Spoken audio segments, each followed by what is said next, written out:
Des retraites, parce que c'est une solution choc que propose le patron du MEDEF, reçu hier par le Premier ministre. Patrick Martin brise un tabou, il avance l'idée d'une retraite par capitalisation. Écoutez.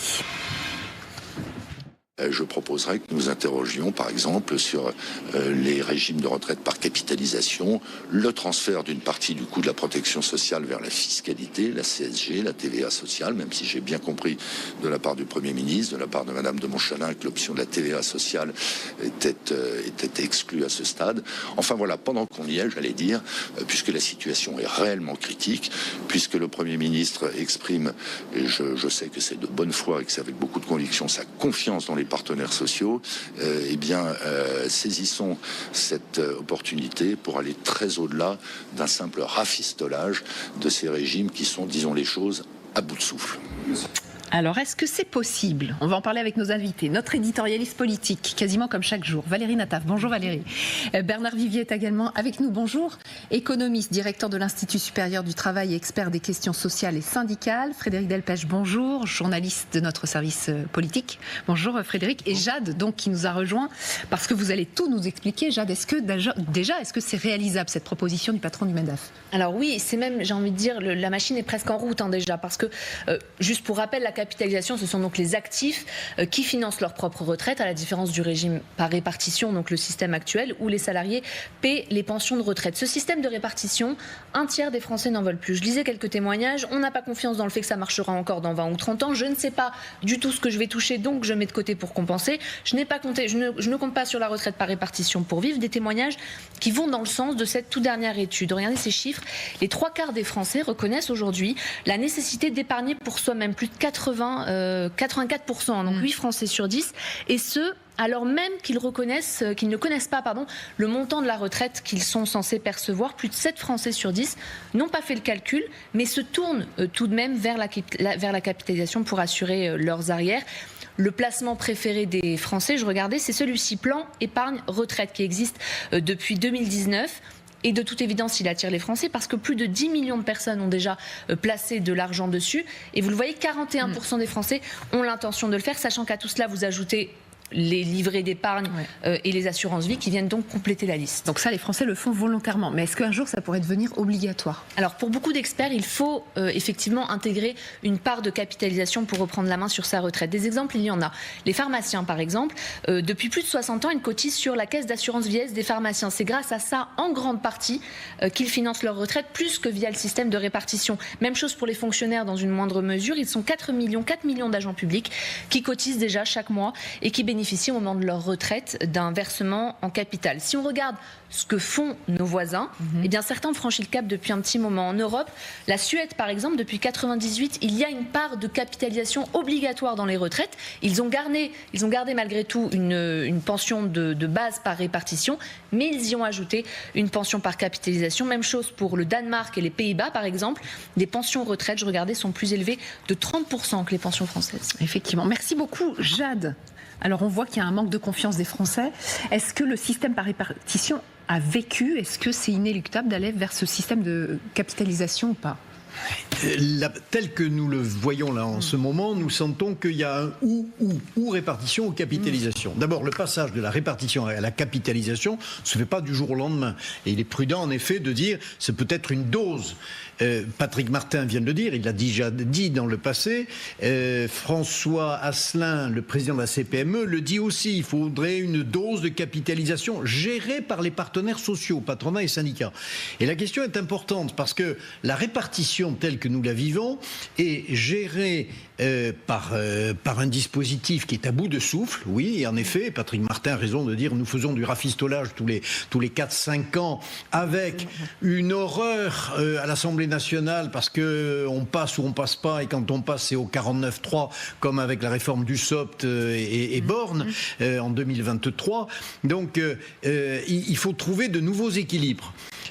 Nous avons un système de protection sociale qui est assez généreux, même très généreux. Nous avons un déficit 14 milliards à l'horizon 2030. Bon. Donc, nous avons besoin effectivement de réfléchir ou à une amélioration du système actuel de répartition, et c'est possible, et les partenaires sociaux autour de François Bayrou, Premier ministre, sont dans cette logique-là, même le MEDEF et la CPME, où nous pensons, mais c'est du long terme, à un système beaucoup plus capitalistique. Attention, la solidarité en souffre. Parce que la répartition... Ça serait plus une privatisation ? Exactement.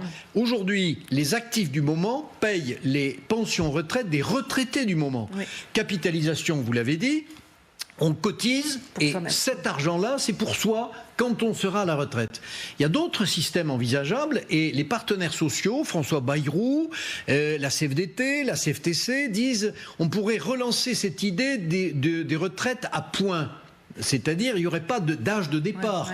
Je cumule des points, et puis, je sais pas, j'ai 55 ans, je me dis, bon, je voudrais partir à la retraite, dites-moi combien je pourrais toucher à la retraite. Ah, c'est un peu injuste, eh ben, je continue un peu. Ou bien, je suis en bonne forme, je ne fais pas un métier pénible, et je poursuivrai ma vie professionnelle jusqu'à 70 ans. Ça, c'est un système à points. Il faut là aussi 10 à 15 ans pour passer d'un système donné à un autre système. Or, nous sommes aujourd'hui coincés entre les enjeux financiers, 14 milliards en 2030 de déficit. Il faut faire quelque chose, on a bien compris. Puis les enjeux politiques, il faut évidemment que la classe politique s'empare du sujet, et la classe politique, elle est aujourd'hui tétanisée par sa base électorale. Tétanisée par sa base électorale, ça fait des années que ça dure. La question des retraites en France, économiquement, on a bien compris, il va falloir faire quelque chose, mais politiquement. Politiquement, c'est le sujet le plus brûlant, c'est pas moi qui le dis, c'est Marie-Lise Léon, la secrétaire nationale de la CFDT, touchée aux retraites, notamment au système de répartition. Ça va, d'une certaine manière, embraser une partie de l'hémicycle et, d'une certaine manière, contenter l'autre partie de l'hémicycle. Peut-être pas au Rassemblement national, d'ailleurs, à voir, parce qu'ils sont eux aussi attachés au système de répartition. À partir du moment où il y a moins d'immigration, ils disent que le système, c'est leur calcul, le système sera plus bénéficiaire. Mais on voit bien que parler de moins de solidarité, vous l'avez dit vous-même, donc la retraite par capitalisation, c'est s'attaquer à à une des vaches sacrées du modèle social français. Et de ce point de vue-là, bon courage à celui qui va y aller. Qui osera, effectivement. Mais il y en a un autre qui met les pieds dans le plat, puisqu'on est au stade des propositions. C'est le président du COR, le Conseil d'orientation des retraites. Voilà ce qu'il dit. À titre personnel, j'avais évoqué la piste d'une suppression de l'abattement fiscal de 10% sur les retraites. Cela serait une mesure forte d'un rendement annuel d'environ 4 milliards d'euros et équitable, puisque les retraites les plus modestes ne seraient pas concernées. Est-ce que ça, pour vous, ce serait possible? Ça voudrait dire que les retraités seraient mis à contribution. Alors on a bien compris, pas les petites retraites, auxquelles on ne toucherait pas là. Oui, dans le cadre actuel des retraites par répartition. Pour combler le trou, on a 3 moyens. On augmente les cotisations, c'est pas inenvisagé, à petite dose aujourd'hui, mais attention, ça pèse sur la compétitivité des entreprises, sur le pouvoir d'achat aussi des salariés, parce qu'on leur prend sur leurs cotisations. On peut réduire un peu les pensions, et l'offensive de Gilles Berset, président du COR, va dans cette direction. C'est pas monstrueux, ça permet d'économiser 4 milliards d'euros à peu près. Ça, c'est pas monstrueux. Voilà. Ça, c'est faisable donc. C'est faisable, ça va grincer, mais c'est faisable. Oui. Et le véritable enjeu, c'est de travailler davantage. Travailler davantage, ça veut dire non pas l'âge de départ, c'est une explosion assurée. C'est pour ça que la retraite à point a son utilité. C'est travailler l'emploi des seniors avec le versus pénibilité, et puis c'est travailler la question du temps de travail. Nous avons en France, par rapport aux autres pays européens, un différentiel très important. En France, on travaille à peu près en moyenne 1673 heures. Ailleurs en Europe, la moyenne de l'Union européenne, c'est 1790. Donc il y a 3 semaines et demie de différence. C'est important. Et la productivité du travail, qui est pourtant forte en France, l'effort que nous faisons au travail ne permet pas de fournir l'argent nécessaire à un système de protection sociale, et pas uniquement retraite, qui est le plus généreux d'Europe, pour ne pas dire du monde. Nous en sommes fiers, il faut assumer le coût. Il faut assumer le coût. Alors vous parliez du déséquilibre, le déséquilibre du régime. Si ça continue comme ça, dans quelques années, eh bien ça équivaudra à 0,8% du PIB. C'est colossal. toutes ces propositions sur la table, c'est faisable. On disait politiquement un peu moins peut-être. Qui osera s'y attaquer aujourd'hui? Ça semble impensable avec une assemblée où il n'y a pas de majorité. Il faut revenir au départ. Pourquoi on parle aujourd'hui des retraites? Parce que François Bayrou a mis ce sujet sur la table. Il a d'ailleurs ouvert une boîte de Pandore. On peut dire les choses de cette manière. La difficulté, c'est qu'il y avait une arrière-pensée politique de la part de François Bayrou lorsqu'il a annoncé le fait qu'on va pouvoir rediscuter des retraites. C'est de ramener les socialistes à une sorte de mansuétude vis-à-vis du gouvernement, à ce qui n'est pas de censure. Donc d'aller plutôt vers ce que réclament les socialistes, ou en tout cas une partie de la gauche. Et qu'est-ce que réclame la gauche? Pas du tout ce que réclame le patronat, dont on a parlé il y a un instant, la capitalisation. Eux, ils veulent soit qu'on revienne sur un âge légal à 62 ans, soit qu'on suspende ou qu'on rediscute de la réforme telle qu'elle a été validée par le gouvernement d'Elisabeth Borne. Bref, on ne sait pas de quoi on parle. Et François Bayrou n'a pas dévoilé ses intentions. Donc aujourd'hui, on est dans une sorte de risque politique important qu'a pris le Premier ministre de remettre ce sujet sur la table, en sachant qu'il y a des désaccords absolus entre ceux qui veulent effectivement capitaliser ou ceux qui veulent revenir à un âge légal de 62 ans ou revenir sur l'ancienne réforme des retraites. Bref, personne n'est d'accord. La classe politique n'est pas d'accord. Il n'y aura pas de consensus sur le sujet. Il y a peu de chance, ou alors sur des choses mineures. Le gouvernement, pour l'instant, dit on peut discuter de la pénibilité, de rééquilibrer entre les hommes et les femmes certaines retraites, mais c'est des ajustements mineurs. Et vraiment sur un Big Bang, comme vous le proposez dans votre émission, Magali, un Big Bang, il n'y a pas les conditions politiques aujourd'hui, ni d'une majorité à l'Assemblée, ni d'un consensus politique. Donc, pour l'instant, on ne sait pas de quoi on parle. C'est une situation politique qu'a voulu François Bayrou pour des raisons d'essayer de sauver son gouvernement de durée.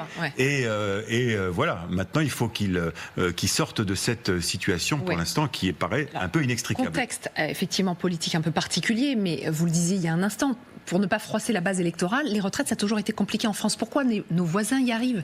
La Suède, la Grèce, l'Italie en ce moment qui est en train de réduire les pensions. Parce que pour nous, je crois, je parle sous le contrôle de M. Vivier, qui est un spécialiste du social, chaque avancée est considérée, par exemple, quand la gauche a ramené en 81 l'âge légal de départ à la retraite à 60 ans, c'est pas considéré comme une étape ou comme une borne, c'est considéré comme un acquis social. Et donc, il est hors de question de revenir sur cet acquis social. On est fait comme ça quasiment, je dirais, depuis 1936. Chaque semaine de congé payé, chaque réduction du temps de travail est considérée comme un acquis absolument intangible, alors que le monde bouge.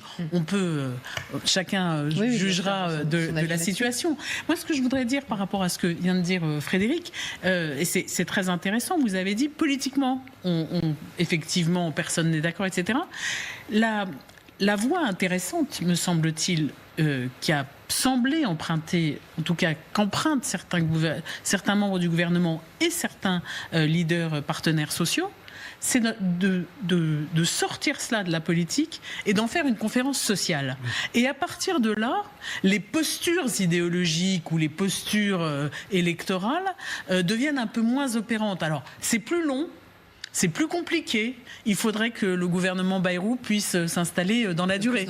Mais il y a peut-être plus de chances de réussir avec la CFDT, la CPME, le MEDEF, FO même,